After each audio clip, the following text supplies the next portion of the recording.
The scorching Arizona sun beat down mercilessly on the dusty streets of Copper Creek, casting long shadows between the weathered wooden buildings that lined the main thoroughfare.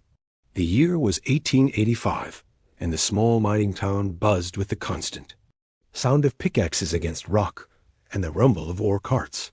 Sarah Martinez clutched her swollen belly as another sharp pain shot through her body. Her dark eyes filled with worry as she approached the only medical clinic in town. The wooden sign creaked in the dry wind. Dr. Marcus Harrison, M.D., physician and surgeon. Sarah's calloused hands trembled as she pushed open the heavy door, the bell above jingling to announce her arrival. The waiting room smelled of carbolic acid and leather, with a few wooden chairs arranged around a small table covered in outdated medical journals. "Excuse me," Sarah called out in accented English, her voice barely above a whisper. "I need to see the doctor, please. My baby ... Something's wrong." A middle-aged woman with steel-gray hair, pulled back in a tight bun, emerged from behind a desk. Mrs. Catherine Whitmore, the clinic's receptionist, looked Sarah up and down with obvious disdain, her blue eyes narrowing as she took in the young woman's worn dress and Mexican features. "Dr. Harrison is very busy today," Mrs. Whitmore said coldly. "Do you have payment?" Sarah's heart sank. "My husband, Roberto, he was hurt in the mine yesterday. His leg. It's broken. We don't have money right now, but I promise we can pay later. Please, Senora, my baby needs help." Mrs. Whitmore's expression hardened further. "No payment? No treatment? That's the policy. But this is an emergency," Sarah pleaded, doubling over as another contraction gripped her. "Por favor, just let me speak to the doctor." The sound of heavy footsteps echoed from the back room, and Dr. Marcus Harrison appeared, a tall, imposing man in his 50s with graying hair and a neatly trimmed beard. His white coat was pristine, and his cold green eyes surveyed Sarah with barely concealed contempt. "What's all this commotion about?" he demanded. "Dr. Harrison," Sarah began, struggling to remain standing, "I'm 8 months pregnant, and I'm having pains. Something's not right. Please, I beg you. Can you pay?" Dr. Harrison interrupted, his voice sharp and businesslike. "Not today, but then get out," he said flatly. "I don't run a charity, especially not for your kind. This clinic serves paying customers, not every Mexican beggar who wanders in off the street." Sarah's eyes filled with tears, both from pain and humiliation. "My husband works in your mines. We contribute to this town. Your husband can barely speak English and takes jobs from real Americans," Dr. Harrison sneered. "And I suppose you expect me to deliver your anchor baby for free? I don't think so." The words hit Sarah like physical blows. She straightened her shoulders despite the pain, maintaining what dignity she could. "We are Americans too, doctor. This land ... it was Mexico before it was yours." Dr. Harrison's face reddened with anger. "Not anymore. And as long as I'm the only doctor in this town, you'll play by my rules. Mrs. Whitmore, escort this woman out." As the receptionist moved toward her, Sarah backed away, her hands protectively covering her belly. "I will remember this," she said quietly, her voice steady despite her tears. "I will remember how you turned away a woman in need." "Remember all you want," Dr. Harrison replied dismissively. "Just do it from outside my clinic." Sarah stumbled out into the blazing heat, the door slamming shut behind her. She leaned against the wooden railing of the clinic's porch, gasping as another contraction seized her. Several townspeople watched from across the street, but none moved to help. In Copper Creek, the invisible lines of race and class were drawn, as clearly as property boundaries. Maria Santos, an elderly Mexican woman who ran a small boarding house, hurried across the dusty street. "Mia, ¿qué pasó? What happened?" "They won't help me, Senora Santos," Sarah sobbed. "The doctor ... he said terrible things." Maria's weathered face hardened with anger. "Es bastardo. That man has no soul." She wrapped a protective arm around Sarah. "Come, we'll find another way. My grandmother was a partera, a midwife. I learned some things." As they walked slowly down the street, Sarah couldn't shake the feeling that eyes were watching them from the shadows. Near the saloon, A figure in a dark coat and wide-brimmed hat observed their struggle, his face hidden beneath a black bandana. His gloved hands clenched into fists as he witnessed the injustice, and something stirred deep within his chest, a familiar ache he'd tried to bury years ago. The mysterious man had been in Copper Creek for only a week, staying at the hotel under the name Mr. Smith. Nobody knew his real identity, but his expensive clothes and quiet demeanor marked him as someone with means.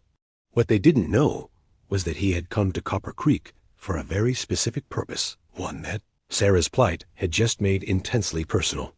That evening, as Sarah lay in Maria's modest boarding house, fighting through increasingly painful contractions with only herbal remedies and prayers to sustain her, the masked man sat in his hotel room planning. On his desk lay a stack of banknotes thick, enough to buy half the town, and a list of names he'd been compiling since his arrival. Dr. Marcus Harrison's name was now at the very top. 3 days had passed since Sarah's humiliation at the clinic, and her condition had worsened considerably. Maria Santos had done everything she could with her limited knowledge of midwifery, but it was clear that Sarah needed proper medical attention. The baby seemed to be in distress, and Sarah's fever was rising dangerously. Meanwhile, strange things began happening in Copper Creek. The first incident occurred at Patterson's General Store, where the owner, Bill Patterson, was known for refusing credit to Mexican families.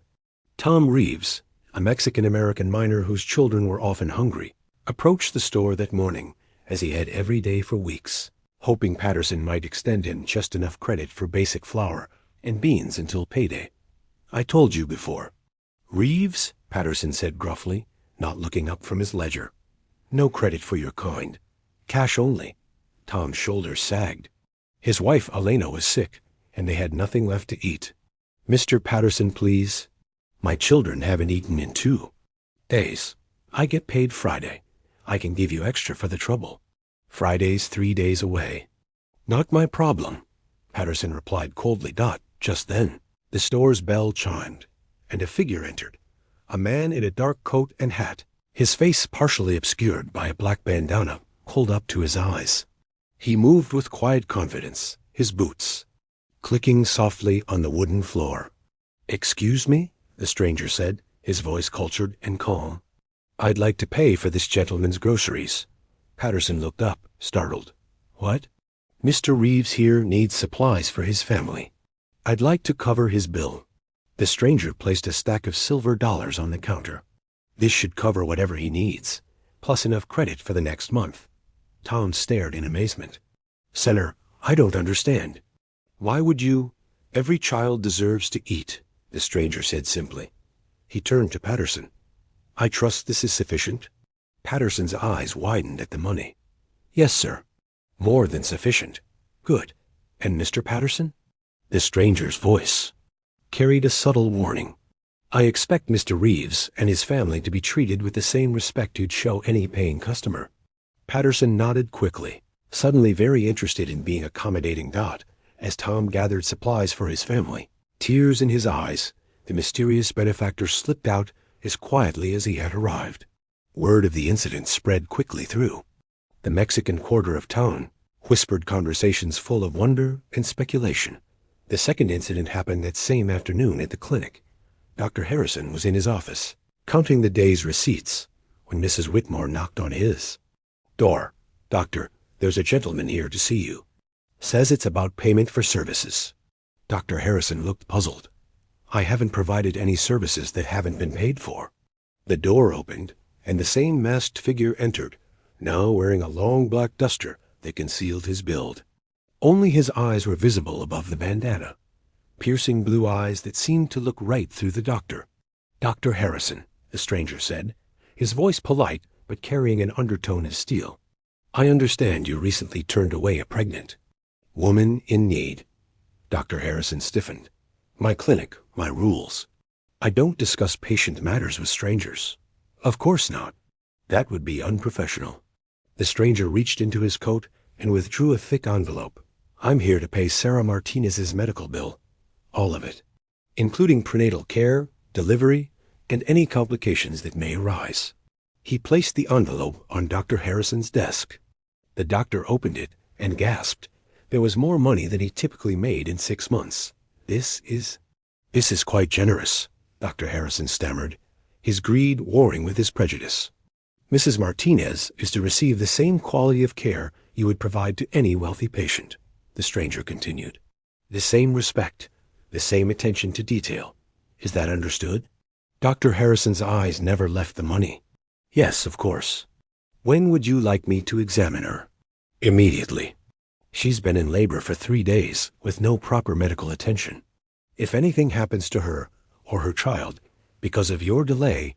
double quotes. The stranger let the threat hang in the air. I'll go to her right away, Dr. Harrison said quickly. Good. I'll be watching to ensure she receives proper care. The stranger turned to leave, then paused. Oh, and doctor? This arrangement is to remain confidential. No one needs to know who paid the bill. After the masked man left, Dr. Harrison stared at the money for a long moment, his conscience battling with his wallet. Finally, he grabbed his medical bag and headed for Maria Santos' boarding house. Meanwhile, across town, the stranger had one more stop to make. The Copper Creek Bank was owned by Jeremiah Thornton, a man known for foreclosing on properties the moment payments were late, particularly those owned by Mexican families. Several families were facing eviction, including the Hernandezes, whose small farm supplied vegetables to many in the Mexican Quarter. The stranger entered the bank just as Thornton was preparing to leave for the day. Mr. Thornton?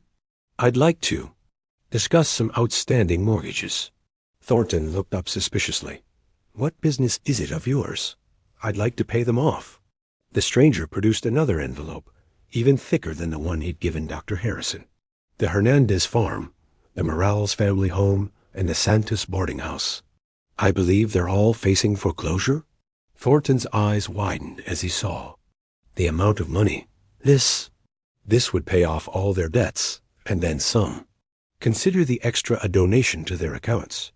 They're good people who've fallen on hard times. The stranger leaned forward slightly. I trust you'll handle the paperwork promptly and inform the families that their debts have been satisfied by an anonymous benefactor? Of course, sir, right away.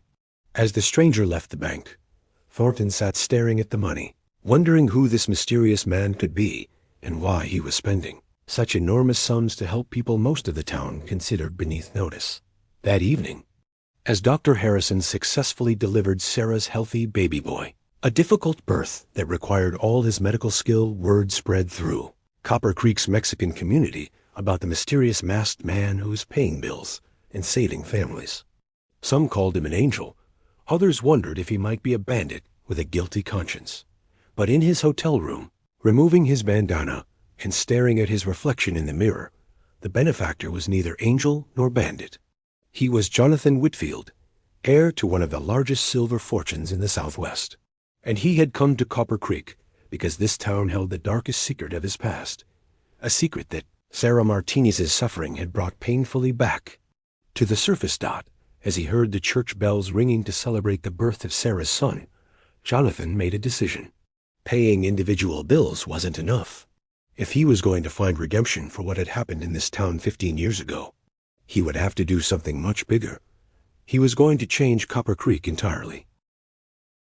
2 weeks had passed since the birth of Sarah's son, whom she had named Miguel in honor of her father. The mysterious benefactor's interventions had created ripples throughout Copper Creek, and the town was buzzing with speculation about the identity of their masked guardian angel. Dr. Harrison, despite his initial reluctance, had been forced to confront some uncomfortable truths about himself while caring for Sarah. Her strength during the difficult birth, her dignity in the face of his earlier cruelty, and the obvious love of her community had begun to crack the shell of prejudice he'd built around his heart. But old habits die hard, and he still struggled with the changes he felt stirring within himself. Jonathan Whitfield, maintaining his facade as the quiet hotel guest, Mr. Smith, continued his anonymous campaign of assistance, but he was planning something much larger. Each night, he studied the town's property records, business ledgers, and social dynamics. His goal was ambitious, to create lasting change that would survive long after he left. Copper Creek. The transformation began with the school. Copper Creek's schoolhouse was a ramshackle building that officially served all children, but in practice excluded Mexican-American students through a combination of fees, English-only policies, and social pressure. Miss Elizabeth Porter, the young teacher who had come west from Boston 2 years earlier, had always felt troubled by this exclusion, but lacked the power to change it. On a Tuesday morning, Mayor Robert Sterling received an unexpected visitor. The masked man entered his office without ceremony, carrying a leather portfolio. "Mayor Sterling," Jonathan said, his voice calm but authoritative, "I understand the town school is in need of improvements." Sterling, a portly man in his 60s, who owed his position more to business connections than leadership skills, looked nervous. Word of the mysterious benefactor had reached everyone in town by now. "Well, yes, the building needs repairs, but the town budget is about to receive a substantial donation." Jonathan placed the portfolio on the mayor's desk. Enough to build a new school, hire additional teachers, and provide free education to every child in Copper Creek, regardless of their family's background or ability to pay. Sterling's eyes widened as he examined the documents. This is This is an extraordinary sum. What do you want in return? Truly equal education. I want to see Mexican-American children learning alongside the others. I want to see classes taught in both English and Spanish when needed. And I want to see Miss Porter promoted to head of the school board with the authority to implement these changes. The town council will never approve. The town council will approve whatever brings this much money into Copper Creek, Jonathan interrupted, unless they prefer to explain to their constituents why they turned down the opportunity to give every child in town a proper education. That afternoon, Mayor, Sterling called an emergency town meeting. The announcement of the donation created an uproar, with some citizens cheering the windfall, while others expressed anger at the conditions attached. "We don't need outsiders telling us how to run our school," shouted Frank Morrison, who owned the lumber mill and employed several Mexican workers at below-market wages. "This is our town," added Clara Hutchins, the banker's wife. "We don't need charity from some masked vigilante." But their voices were drowned out by others. Bill Patterson, whose attitude had changed considerably since his encounter with the benefactor, stood up. "Maybe it's time we admitted that what we've been doing isn't working. I've seen families in this town struggling, good families, and I've been part of the problem." Tom Reeves, emboldened by Patterson's support, rose to speak. "My children are as smart as any in this town. They deserve the same chances to learn and grow." Maria Santos, carrying baby Miguel while Sarah recovered, added her voice.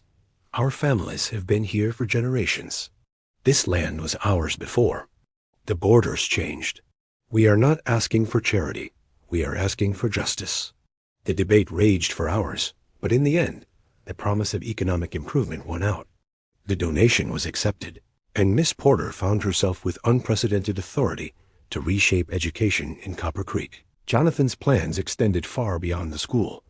Over the following days, a series of mysterious transactions began, transforming the town's economy. The Hernandez farm, now debt-free thanks to the earlier intervention, received funding to expand their vegetable production.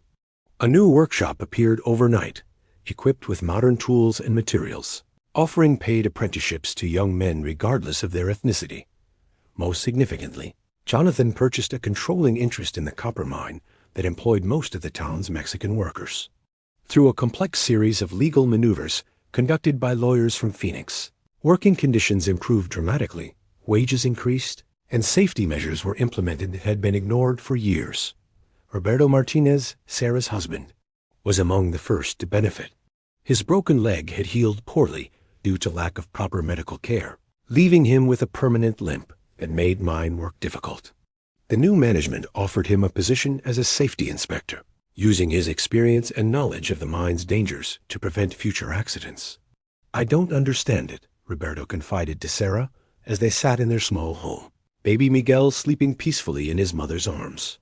"For 15 years, I broke my back in those tunnels for pennies. Now suddenly they treat us like human beings. Who is this masked man, and why does he care about people like us?" Sarah looked out the window toward the hotel where the mysterious Mr. Smith was staying. She had caught glimpses of him around town, always well-dressed, always polite, but never showing his full face. There was something familiar about his eyes, something that nagged at her memory. "I think," she said slowly, "he is someone who understands what it means to lose something precious. And maybe someone who is trying to make amends for something from long ago."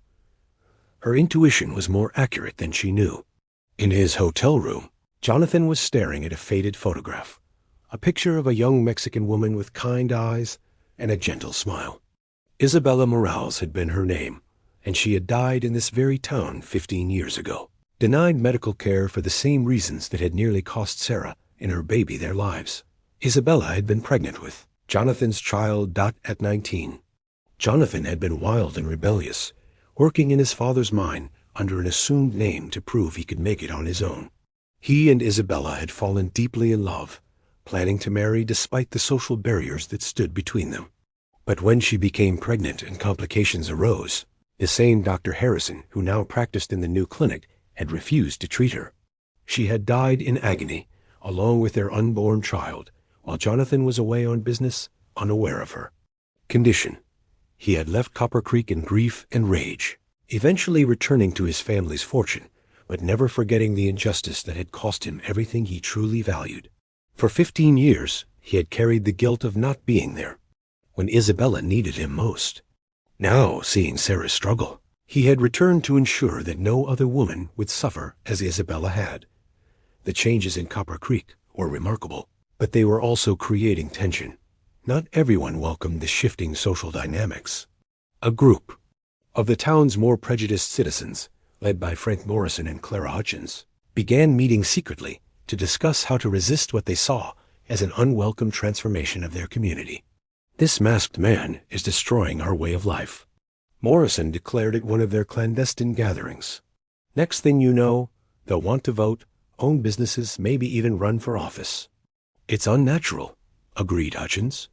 "There's a proper order to things, and this outsider is upsetting the balance." They began planning ways to drive out the mysterious benefactor and reverse his changes.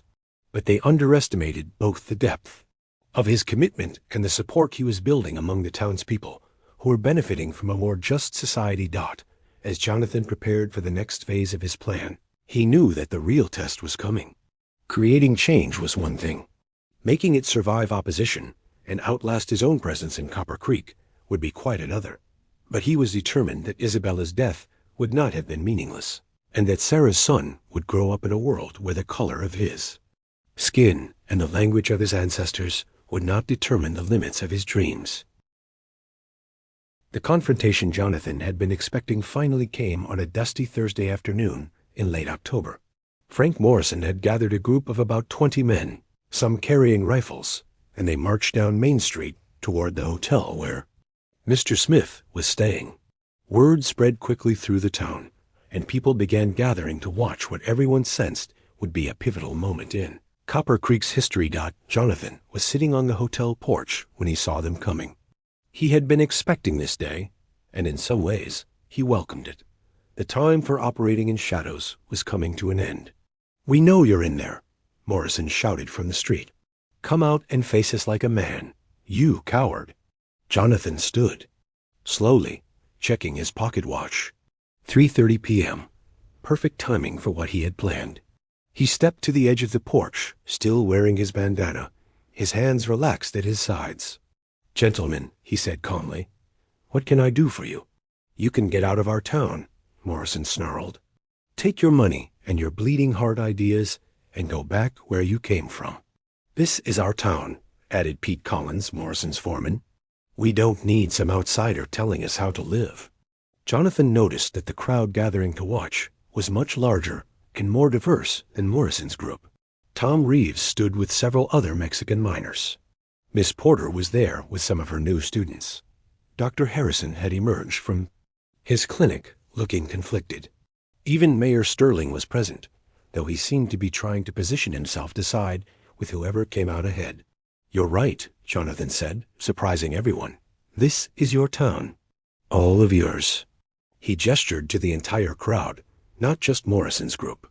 "Which is why I think it's time you knew who you've been dealing with." He reached up and slowly pulled down his bandana, then removed his hat. Gasps rippled through the crowd as his face was fully revealed for the first time. He was younger than many had expected, perhaps 35, with prematurely silver-streaked hair and those piercing blue eyes that several people now recognized. "My name is Jonathan Whitfield," he announced, his voice carrying clearly in the desert air. "Some of you may remember me from 15 years ago, when I worked in the mine under the name John White." A murmur of recognition went through the older residents. Sarah, who had come out of Maria's boarding house, gasped and pressed her hand to her mouth. She did remember those eyes. They belonged to the young man who had loved Isabella Morales. "I left this town 15 years ago," Jonathan continued, his voice thick with emotion, "after the woman I loved died needlessly because she was denied medical care. Isabella Morales was pregnant with my child when she died. She died because of the same prejudice and hatred that nearly killed Sarah Martinez and her son 3 weeks ago." Dr. Harrison, standing at the edge of the crowd, visibly paled. He remembered Isabella's case. It had been one of his first decisions as the town's new doctor, and he had refused treatment based on the same cruel logic he had applied to Sarah. "I came back here to honor Isabella's memory," Jonathan said, "and to ensure that no other family suffers what we suffered. The money I've spent, the changes I've made, they're not charity, they're justice. They're what should have been happening in this town all along." Morrison, red-faced with anger, raised his rifle. "We don't care about your sob story, Whitfield. You're not going to turn this into some kind of Mexican paradise." "Frank, put that gun down," came an unexpected voice. Bill Patterson stepped forward from the crowd. "This man saved my business by teaching me how wrong I was. He's not our enemy. He's changing everything." Morrison protested. "Everything needed changing," said another voice. To everyone's surprise, it was Dr. Harrison who spoke. The doctor stepped forward, removing his hat. "Mr. Whitfield, I owe you an apology. I owe your Isabella's memory an apology. And I owe this entire community an apology." The crowd fell silent as Dr. Harrison continued. 15 years ago, I let a young woman die because of my prejudice. 3 weeks ago, I nearly let it happened again. Caring for Sarah Martinez and her son, seeing the strength and dignity of this community I've been ignoring, it's shown me what kind of man I've become, and I don't like what I see." He turned to address the crowd. "Jonathan Whitfield has done more good for this town in a month than I've done in 15 years. If some of you can't see that, then maybe you're the ones who don't belong here." Morrison's support began to crumble as more voices joined in. Tom Reeves spoke up. "My children are learning to read because of this man. My family has food on the table because of his kindness." Miss Porter added, "I've seen what happens when we give every child a chance to learn. They all shine, regardless of what language they speak at home."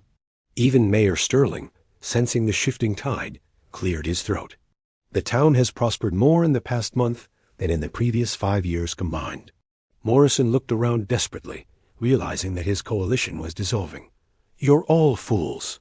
Mark my words, you'll regret this." "The only thing I regret," said Maria Santos, stepping forward with baby Miguel in her arms, "is that it took so long for someone to show us how a community should really work." Jonathan looked at the baby. Isabella's child might have looked like that. The thought brought tears to his eyes, but also a sense of peace he hadn't felt in 15 years. "Mr. Morrison," Jonathan said quietly, "you're welcome to stay in Copper Creek if you can learn to treat your neighbors with respect.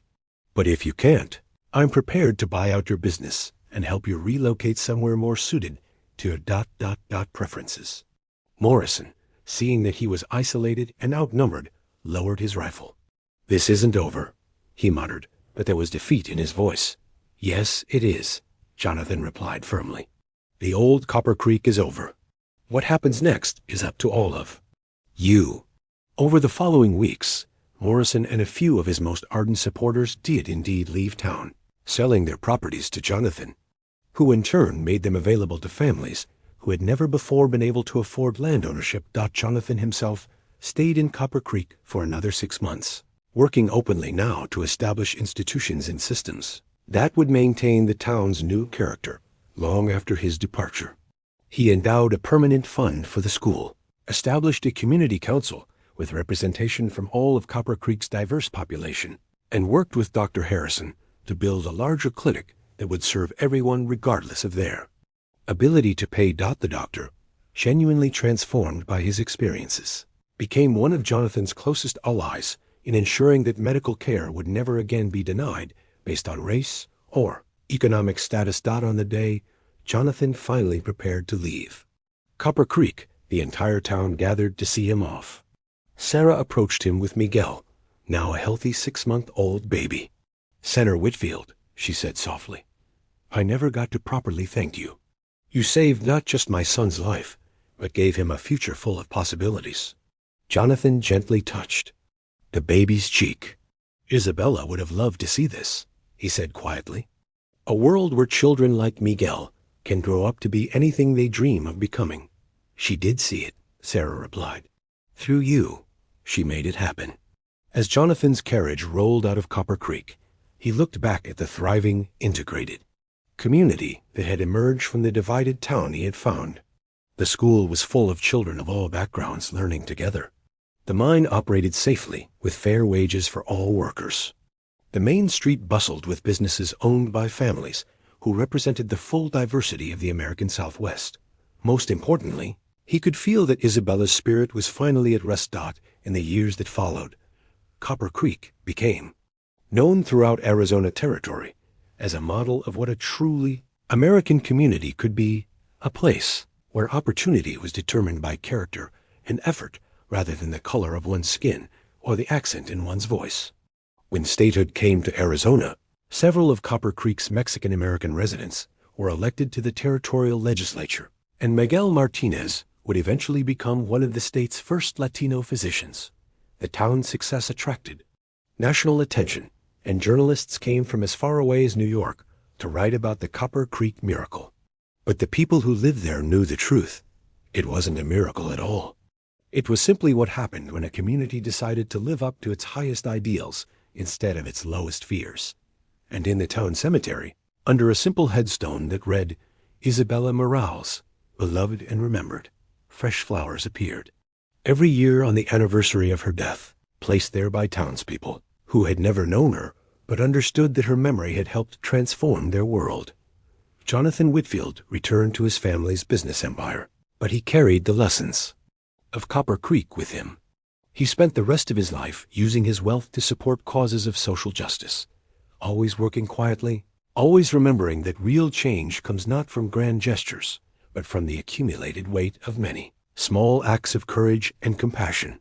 The masked benefactor of Copper Creek had found his redemption, not in the shadows where he had begun his work, but in the light of a community that had learned to see past the surface differences that had once divided them to the common humanity that had always united them.